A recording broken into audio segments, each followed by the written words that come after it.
ஒரு ராஜா அன்னதானம் பண்ணிட்டு இருக்கும்போது ஒரு கழுகு பாம்பை மேல தூக்கிட்டு போயிட்டு இருந்துச்சா. அப்போ பாம்பு வாயில இருந்து 2 சொட்டு விஷம் அந்த சாப்பாட்டுல விழுந்து சாப்பாடு எல்லாம் விஷமாயி அதை சாப்பிட்டவங்க எல்லாம் அங்கேயே இறந்துட்டாங்களாம்.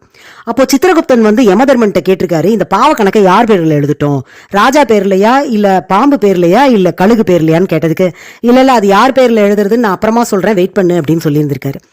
இந்த நிகழ்வுக்கு பரிகாரமா அந்த ராஜா 100 அன்னச்சத்திரம் கட்டி யார் வேணா இலவசமா வந்து சாப்பிட்டு போலாம் அப்படின்னு அறிவிச்சிருக்காரு. 10 சாதுக்கள் வெளியூர்ல இருந்து வந்தவங்களுக்கு அந்த இடம் தெரியாததுனால பாத்திரம் கழுவிட்டு இருந்த ஒரு கிழவி கிட்ட கேட்டிருக்காங்க, ராஜா இங்க இலவசமா சாப்பாடு போடுறாராமே, அது எங்க அப்படின்னு.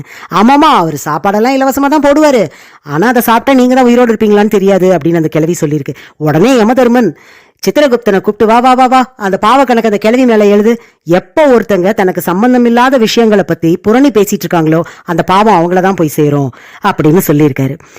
இந்த கதையை கேட்டாவது புரணி பேசுறவங்க எல்லாம் கொஞ்சம் திருந்துவாங்கன்னு நினைக்கிறேன்.